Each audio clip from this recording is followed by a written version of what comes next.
শুক্রবার দুর্গাপুরে সৃজনী প্রেক্ষাগৃহে জেলা ৮টি ব্লক প্রশাসনের আধিকারিকদের পঞ্চায়েত সমিতির সভাপতি ও জেলার ৬২ পঞ্চায়েতের প্রধান নিয়ে পর্যালোচনা বৈঠক হয়। এই বৈঠকে উপস্থিত ছিলেন রাজ্যের পঞ্চায়েত, গ্রামোন্নয়ন ও সমবায় মন্ত্রী প্রদীপ মজুমদার, পঞ্চায়েত ও গ্রামোন্নয়ন দপ্তরের সচিব পি উলগনাথন, পশ্চিম বর্ধমান জেলাশাসক পান্নাবালাম এস, জেলা পরিষদের সভাধিপতি বিশ্বনাথ বাউরি, দুর্গাপুরে মহকুমা শাসক সৌরভ চট্টোপাধ্যায় সহ অন্যান্যরা। পঞ্চায়েত এবং পঞ্চায়েত সমিতির প্রতিনিধিদের কাছে নানান সমস্যার কথা শোনা হয়।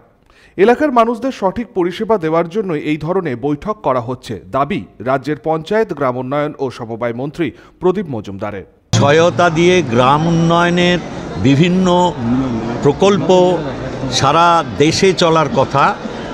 এই রাজ্য প্রতিটি প্রকল্পে ১০০ দিনের কাজে পরপর ৪ বছর ভারতবর্ষের শ্রেষ্ঠত্বের শিরোপা পেয়েছেন। গ্রামীণ আবাস যোজনার রূপায়িত করায় ভারতবর্ষে বিভিন্ন সময় পুরস্কৃত হয়েছেন। নির্মল বাংলার ক্ষেত্রে খুব একটা আমরা পেছিয়ে নেই, কিন্তু অনেক সুযোগ আছে এবং আমরা চাই সেই সুযোগগুলো যাতে আমার ত্রিস্তরীয় পঞ্চায়েত যে ব্যবস্থা তার প্রতিটি সহকর্মী যেন সেই সুযোগ নেন। প্রত্যেকের তো দায়বদ্ধতা আছে নিজের নিজের এলাকায়। তারা নিজেরা দেখবেন যেখানে অসুবিধে আছে, যেখানে এখনও অবধি শৌচালয় নেই যার বাড়িতে ব্যক্তিগতভাবেও, সেগুলো যেন তারা তাড়াতাড়ি দেওয়ার ব্যবস্থা করেন এবং তার জন্যে অর্থের কোনো অভাব নেই। আমরা চাইলেই তারা আবেদন করলে এবং সেই আবেদন যাচাই হয়ে এলে সঙ্গে সঙ্গে অর্থ দেওয়ার ব্যবস্থা আছে। আমাদের জেলাতে সেই অর্থ রাখাও আছে আমাদের তরফ থেকে।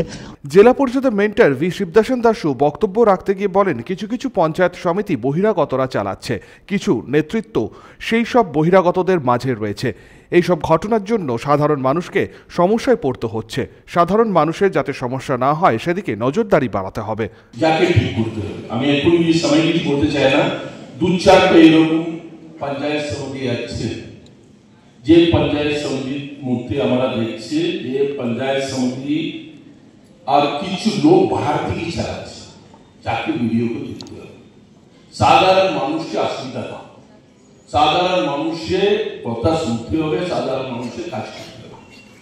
আর ইয়ার কিছু লিডারশিপ যাকে মাঝে যে ইন্টারফেয়ার করছে বলে ওই এরিয়া সাধারণ মানুষের কাজ হচ্ছে না, আপনাকে দেখতে হবে। বহিরাগতদের দিয়ে ভোট লুট করিয়ে পঞ্চায়েত সমিতি গঠন করেছে তৃণমূল, কটাক্ষ জেলা বিজেপির সহসভাপতি রমন শর্মার। আজ আশ্চর্য লাগছে, তৃণমূলের নেতৃত্ব পরিষ্কার বলছে যে পঞ্চায়েতগুলোকে, পঞ্চায়েত সমিতিগুলোকে বহিরাগতরা চালাচ্ছে। আরে আমি প্রশ্ন করতে চাই আপনাদের কাছে যে গণতন্ত্রে গ্রাম পঞ্চায়েত বা পঞ্চায়েত সমিতিকে কারা চালায়?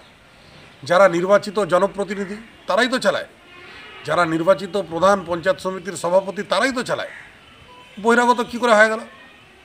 আসলে বহিরাগতদেরকে দিয়ে তো আপনারাই বুথগুলো লুট করিয়েছিলেন, আপনারাই তো আর বুথগুলো দখল করিয়েছিলেন।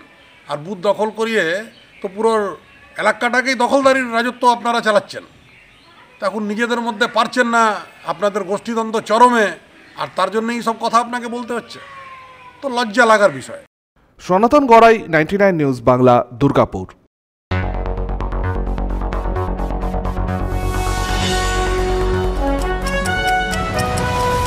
আপনারা দেখছেন 99 নিউজ বাংলা।